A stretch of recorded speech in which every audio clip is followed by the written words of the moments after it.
Dear Lady Love TV, Desire and Love May Police Officer. Tunghayan na po natin ang ikasiyam na bahagi. Sabado, alas 4 ng hapon. Naghiwa-hiwalay si Naniana at nagkasundo magkikita na lang sa bahay ni Mark pagkalipas ng 2 oras. Nagpark sila sa harap ng bahay ng lalaki at saka bumaba ng sasakyan. Napangiwi siya sa heat stroke inducing na tama ng araw.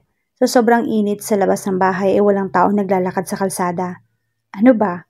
Sikmat niya nang mapasubsob siya sa likod ni Mark nang bigla itong tumigil sa paglalakad sa gitna ng driveway.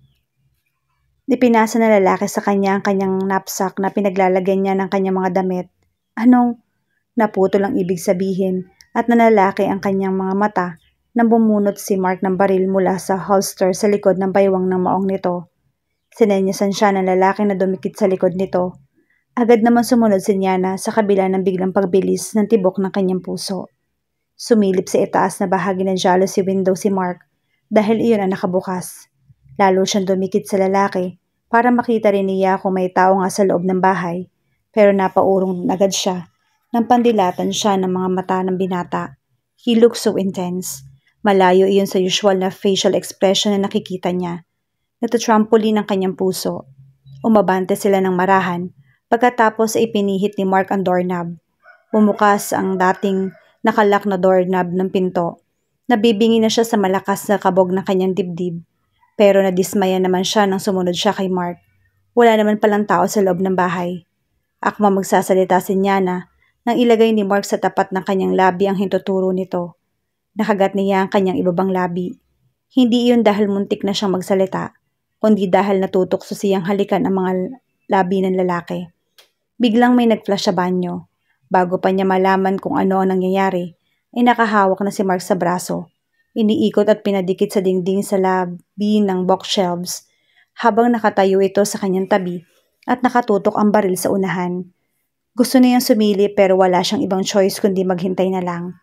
Pagkatapos bigla na lang nagmura si Mark. My God! Evan, nagpapakamatay ka ba? Bulyaw ni Mark sa estranghero. Tumawa ang kausap ng lalaki. Hindi pa naman. Naramdaman ni Niana na unti-unti nagre-relax ang muscle ni Mark, kahit naguunahan pa rin sa pagtibok ang kanyang puso. Hinigit siya ng lalaki para siguro ipakita sa kanya ang kausap na isang matangkad, moreno, semi-kalbo at nag-uumapaw sa sex appeal na lalaki. In other words, yummy, in bold letters. Pero siguro naman ay hindi ito kasing yummy ni Mark, sa palagay lang niya. Nang umiti sa kanya ang lalaki ay nalantad ang pantay-pantay at mapuputing ngipin nito. Hi, ikaw ang damsel in distress ni Mark? Tanong nito. Damsel in distress, hello. Naka-ismid na tinaasan ito ng kilay ni Niana. Pero ang totoo, kung si Mark ang knight in shining armor, o itong gwapitong ito, ay papayag na siya maging isang pathetic na damsel in distress. Tumawa ang lalaki sabay lahad ng isang kamay sa kanya. Evan, at your service. Kaibigan ni Mark. Tinanggap ni Niana ang pakikipagkamay nito. Niana Gonzalez, ang damsel in distress. Not proud of it though. Very pretty. Nakangiting komento nito. Nag-init ang kanyang mukha. Tininan niya si Mark para makita ang reaksyon ng binata. Hindi ito nakatingin sa kanya. Sa halip pinandilatan nito ang kaibigan. Tumawa siya. Bakit masama ang tingin mo sa akin? Possessive ka na ba ngayon? Sa halip na sumagot pinukol ni Mark ng masamang tingin ang magkahugpong na mga kamay nila ng kaibigan nito. Evan, give it one last squeeze and wink at me before letting go. Napahagikik tuloy siya at bahagyang kinilig. Pagpasensyahan mo na kung may pagka-barbaric yan, sabi sa kanya ng binata. Hindi na-develop yung social skills niya sa mga babae. At sa social skills, ang ibig mong sabihin ay ang pagiging babaero o pagkawalang hiya. Pumalatak si Evan, sabay iling. Ang sakit mo naman magsalita, Mark. Dinalhan naman kita ng pasalubong all the way from the wonderful world of criminal files. Bahagyang nanlaki ang mga mata ni Mark. Nasaan? Hinugot nito ang isang manipis na rolyo ng bond paper mula sa likuran at iniabot iyon sa kaibigan. Pagpasensyahan mo na ang pagka-high-tech ng Pilipinas. Nag-photocopy pa ako. High-tech nga. Nagtatawang pagsang-ayon naman ni Mark habang binubuklat ang mga papel. Nagsalubong ang mga kilay ng binata pagkatapos pasadahan ng basa ang nilalaman ng papel. Tinitigan nito si Evan. Hindi po bumabalik dito si Lahara mula nang umalis siya noong 26 o... Tingnan mo yung date. Buhay pa ba ang taong to? Baka tinodas na to ng mga De Los Reyes. Wala nakakasiguro dahil wala namang may kontak sa kanya maliban kay Rolando De Los Reyes. Ang kaso wala namang kamag-anak na nag-claim ng bahay niya kaya hinayaan ng mga nag-o-occupy na manatili roon. Sagot ni Evan. Sumandal si Mark sa dingding. Maraming properties ang taong to pero wala nagka-claim ni isa. Sa lubong ang mga kilay na tanong ng lalaki. Hindi ba kayo nag-imbestiga rito? Umiling si Evan. Matandang binata si Lahara at nasa malayong lahat ng kamag-anak. Wala nagrereklamo nang i-assume ni De Los Reyes ang properties, kaya walang imbestigasyong naganap. Natunugan lang ng mga kakaibang nangyayari sa bahay na yon nang may mag-report sa mga pulis na may naririnig silang mga babaeng sumisigaw at humihingi ng saklolo. Nang puntahan ng mga pulis, nag-deny naman si De Los Reyes. Walang warrant kaya hindi nila na-search ang bahay. Nang bumalik sila na may dala ng warrant, wala sila nakitang anumang kakaiba. Tsamba lang pala na nahuli namin sa akto mga naroon nung nag-raid kami, sabi ni Mark. Teka nga, awat ni Niana sa dalawa. Nakalimutan na yata ng dalawang lalaki na naroon siya. Wala akong maintindihan sa sinasabi ninyo eh. Ano bang pinag-uusapan nyo? Nagkatinginan sina Mark at Evan. Maya-maya ay para nagkaintindihan ng dalawa dahil hinahawakan siya ni Mark sa siko at iginiya sa sofa saka ipinaupo. May ipinapahanap akong impormasyon kay Evan tungkol sa may-ari ng bahay na ginawang kaso ng mga dumukot sa inyo ni Ana. Maraming properties na nakapangalan sa kanya na ngayon ay nasa pangangalaga ng allegedly kidnapper. Pero dahil walang nagreklamo, walang nag-imbestiga kung ano nangyari sa totoong may-ari. Big time pala mga kidnapper na yon kung ganoon. Manghang tanong naman ni Niana. Tumabi si Mark sa kanya at si Evan naman ay naupo sa coffee table sa harap nila. Hanggat walang nagkiklaim ng huling tagapangalaga niyon ang nag-a-assume ng properties. Kung ginagamit man nila yon sa illegal na gawain ay wala tayong magagawa. Unless may formal complaint o may ebidensya laban sa kanila. Paliwanag ni Evan. May ebidensya na ako. Hinihintay ko lang na dumating yung kliyente para ma-round up silang lahat. Napatitig si Niana kay Mark. He looked sinister. Nakakatakot ang itsura ng binata pero sa halip na ganoon ang kanyang maramdaman ay para na-excite uli siya. There must be something really wrong with her when it came to this man. Sandali, sinong kliyente? Nagkatinginan naman ang dalawa. Si Mark ang sumagot. Foreigner ang taong pagbebentahan ng mga kidnapper kay Ana. Bumuntong hininga ito. Niana, mangako kang hindi mo sasabihin kay Ana ang pinag-usapan natin dito. Ayoko maalarma siya. May palagay kaming may plano ang mga kidnapper na balikan siya. Kilala niya sa itsura ang mga suspect at magkakapatistigo siya kapag nagkataon. Napamulagat siya kay Mark. Kaya niyo ba kami tinago rito dahil nanganganib ang buhay ni Ana? Tumango si Mark. Kaya nga kailangan magkasama kayo para hindi kami mahirapang bantayan kayo. Alam kong hindi siya ang tipong pumipermi sa bahay, kaya malamang ay nagpupumilit siyang lumabas. Siyempre hindi pwede yon hanggat hindi natin nasisigurong ligtas kayo, kaya kung pwede sana samahan mo siya palagi. Tumango si Niana bilang pagsang-ayon. No problem, pero hindi ba mas mabuti kung sasabihin natin sa kanya ang totoong rason kung bakit ninyo kami tinatago? Malamang ay alam niya na para sa kaligtasan niya ang ginagawa naming to. Pero kung sasabihin namin sa kanya ang totoo, sigurado magpoprotesta siya. Ipipilit ni Ana na kaya niya ang kanyang sarili. Nakita mo naman, ayaw nga niya makipag-cooperate nang sabihin kong mapapatagal lang ang investigasyon kapag nasa labas kayo. Katwiran ni Mark. Ano pa kaya kung malaman niyang ang rason kung bakit kayo nagtatago rito ay para sa kaligtasan niya? Napakagatlabi si Niana. Totoo ang sinasabi ni Mark. Malakas ang kutob niyang kapag nalaman ni Ana ang rason ay magre-rebelde ang kaibigan. Tumango siya. Okay, deal. Hindi ko sasabihin sa kanya ang lahat ng sinasabi mo sa akin. Pati na rin ang pagpunta ko rito. Sabad ni Evan. Okay, nagdududang tiningnan niya ang lalaki. Ano naman ang kinalaman mo sa kaso namin? Pulis ka rin ba? Evan made a face. NBI, pero unofficial business to. Tulong ko kay Mark. Hinahawakan ito sa balikat ng kaibigan sa pisil doon. Inlababo ako rito Nang naririmarim na inalis ni Mark ang kamay ng lalaki sa balikat ng binata. Maghunos dili ka nga Evan, gugulpihin kita. Tumawa ng malakas ang binata at saka pabirong sinuntok sa braso ang kaibigan. Maghuhunos dili ka rin lover boy. As if papatulan kita kung pagiging totoong bakla ako. Yak ha, hindi kita type. Natawa si Niana sa dalawang lalaki. Barako ang mga ito pero ganoon lang kung magbiruan. Para sa kanya, ang mga lalaki lang na komportable sa sariling pagkalalaki ang may guts na magbiro ng ganoon na hindi iniisip na magpapaghinalaang kapederasyon ng mga moths na nagpapanggap na butterflies. Pero teka, NBI agent ka? Tanong ni Niana kay Evan. Mukhang naiinsulto si Evan. Bakit pa nga lang ayaw mong maniwala? Mukha ka kasing talipandas na tilapia. Pang-aalas ka ni Mark sa kaibigan. Inismiran ni Evan si Mark. Kung tilapia ako, ikaw naman ay hito. Tama na nga yan. Para kayong mga bata. Saway ni Niana sa dalawa. Pero lalo lang siyang natawa. O siya sige, you have my full cooperation. Ngumiti ang lalaki. Pili ang ngumiti si Niana pero pinaningkitan siya ni Mark. May kondisyon ka. Napangiti siya. Isa lang naman. Tinaasan siya ng isang kilay ng binata. Ngumisi uli si Niana. Alam kong marunong ka magluto. Kaya ang kondisyon ko kapag off mo, pagluluto mo kami ng ulam. He looks smug. Yun lang? Yun lang, sagot niya. At simula na yon mamayang gabi. Gaya ng kanyang inaasahan ay bayolenteng nagprotesta si Mark. Hindi pwede mamayang gabi. Bakit? Tanong ni Niana. Here it comes. Nagkamot ng batok si Mark. Halatang naiilang sa kanya. May date ako eh. Wow! Bulalas ni Eva na para bang once in a lifetime narinig iyon. Kanino? Ngumiti si Mark bago sumagot. Kay Rocky.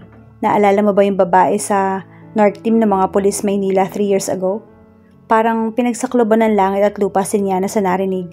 Ang akala pa naman niya ay, yung matangkad? Parang bigla ring na-excite na tanong ni Evan. Matangkad? Parang nag-echo iyon sa pandinig ni Niana. Saka dumaustos pababa sa kanyang dibdib. Naalala niya kung sino si Rocky na tinutukoy ni Mark. Gusto niya magbaktol. Si Rocky ang babaeng sumagip sa kanya. Wala nga siyang laban kung iyon ang tipo ng babae ni Mark. Maabilidad si Rocky at kahanga-hanga. Habang siya ay wala ni anumang remarkable na bagay na nagawa sa kanyang buhay. Nang mapatingin si Niana sa dalawang lalaki, para nakalimutan ni na Mark at Evan ang kanyang presensya. Nagtatawanan ng mga ito habang pinagkwekwentuhan ang tungkol sa pagka-accident prone ni Rocky. Na parang naging lovable pa ang babae ng dahil doon. Bigla siyang nainis nang mapatingin siya kay Mark. Bakit pa niya ako hinalikan kanina? Pinaglalaroan lang yata ako ng walang hiyang to. Ang kapal. Natigil sa pagtatawanan ang dalawa nang tumayo siya mula sa silya. Kay Evan siya tumingin at pilit na ngumiti. Total ay wala naman akong kinalaman sa kawalang hayaan ng kaibigan. Okay na ba? Okay na diba? Maiwan ko na kayo. Aakit muna ako at magliligpit. Nice meeting you, Evan. Nginitian siya ng lalaki. Nice meeting you too, Niana. Ganun na lang ang pagpipigil niyang hambalusin ng napsak niya si Mark nang sumulyap siya sa binata. Mauna na ako. Nang tumango at ngumiti si Mark ay nakaismid na inirapan niya ang hudyo. Pagkalipas ng 10 minuto ay kumatok si Mark sa pinto ng silid na inuukupan ni Niana. Hindi niya maintindihan kung alin ang mas umuapaw na sa kanyang damdamin. Ang inisong awa niya sa sarili. Niana, pwede ba akong pumasok? Tanong nito mula sa labas ng kwarto. Bakit? Tanong niya sa pagitan ng pagtatagis ng mga ngipin. Kinuyumusin niya ng unan na katatapos lamang niyang palitan ng punda. Sandaling na natiling tahimik si Mark. Hindi yata nito inaasahang magtatanong siya. Tiningnan ko lang kung okay ka na riyan. Baka may kailangan ka pa. Wala akong kailangan sa'yo. Kangarot. Muntik na niyang maisigaw. Okay lang ako, huwag ka mag-alala. Sigurado ka? Parang kinikinita at niyang nagsasalubong ang mga kilay ng binata. Oo, mariing sagot niya, sabay pagpag ng kumot para marinig nito iyon. Magpapahinga muna ako, kapag dumating si Ana papasukin mo na lang. Thanks, sure ka? Okay ka lang? Paniniyak ni Mark. Oo, sinakalin niya ng kanyang unan sa sobrang inis. Mamatay ka. Mark Diaz. Biglang bumukas ang pinto. Nagpalipat-lipat ang tingin ni Mark sa unan na sinakal niya at sa kanyang mukha. Bakit mo sinasakal ang unan mo? Maya-maya ay tanong ng binata. Sa halip na mapahiya ay lalo lang siyang nainis. Habi ko to, nag-ultimate fighting kami. Talo siya. Mukhang mapapangiti na si Mark pero napipigil na maningkit ang kanyang mga mata. Bakit ka pumasok? Gusto kitang makita. Ayoko makipag-usap sa pinto. Kumunot ang noon nito. Teka nga, galit ka ba sa akin? Mukha ba akong galit? Kalmadong tanong ni Niana. Pero pahampas naman ang ibaba sa kama ang unan. Bakit naman ako magagalit? Nagkakaganyan ka dahil may date ako kay Rocky? Isa kang henyo. Ngalingaling sabihin niya. Bakit naman ako magagalit kung may date ka? May karapatan ba ako magalit? Hindi naman kita kaano-ano. Magtatatlong araw pa nga lang tayo magkakilala. Pumalatak ito at saka sumandal sa hamba ng pinto. Galit ka nga. Feeling mo. Napasulyap si Nyana sa kisame sa pagkainis. Pwede ba, Marky? Alam kong bahay mo to, pero baka pwedeng lumabas ka muna at magpapahinga muna ako habang wala pa si Ana. Sa halip na lumabas ay lalo itong pumasok. Huminto sa gitna ng kwarto si Mark. Halos 1 metro na lang yung layo nito sa kanya. Nyana, nakapag-set na ako ng date kay Rocky. Bago mo pa ako sinalakab ng halik kaninang madaling araw. Hindi kita hinalikan. Protesta niya. Ang kapal talaga ng face. Ngumiti si Mark. If you say so.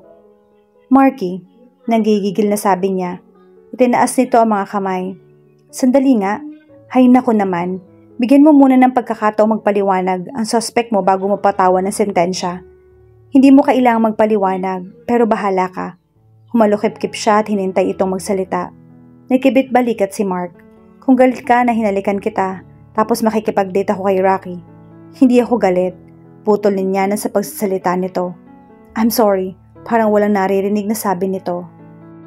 Pero nayayam ko na siya kagabi ba. Matagal kaming hindi nagkita nun eh. Kung talaga masama yung loob mo. Hindi nga sabi masama yung loob ko. Kakalmutin na talaga niya ang mukha nito. Friendly date lang naman yun eh. Hindi ko siya hahalikan. Napapangiting itinaas ni Mark ang kanang kamay. Promise. Marky, tumigil ka na. Paangil na sabi niya.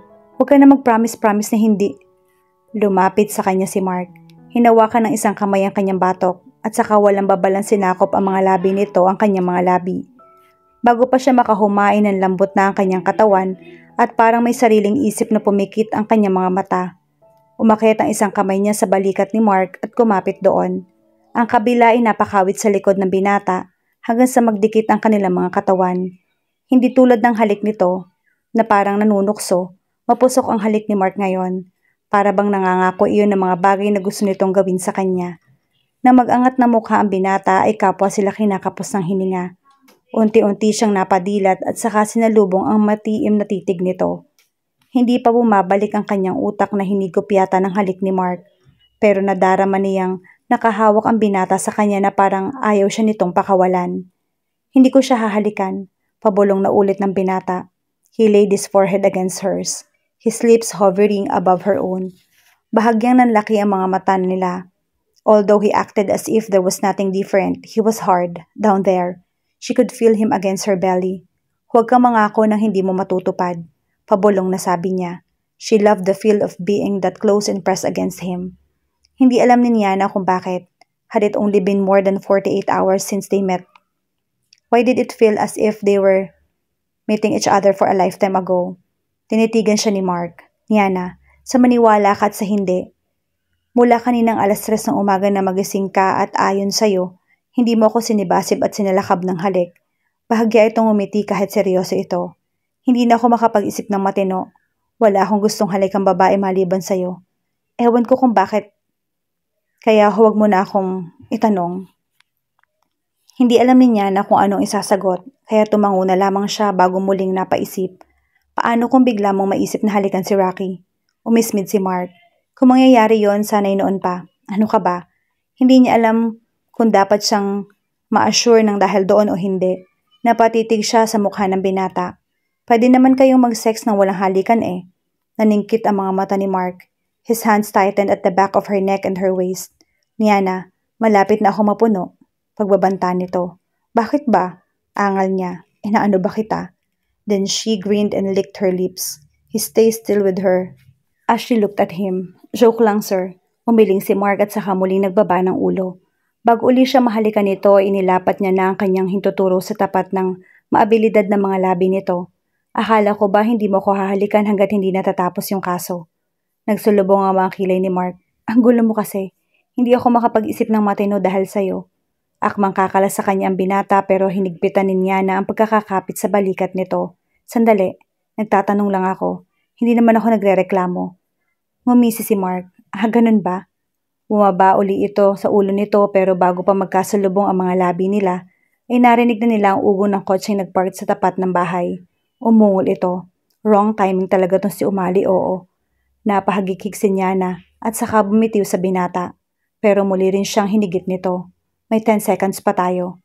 Nakangising sabi ng binata at saka uli siya hinalikan sa mga labi. It was the most wonderful 10-second kiss she had ever tasted.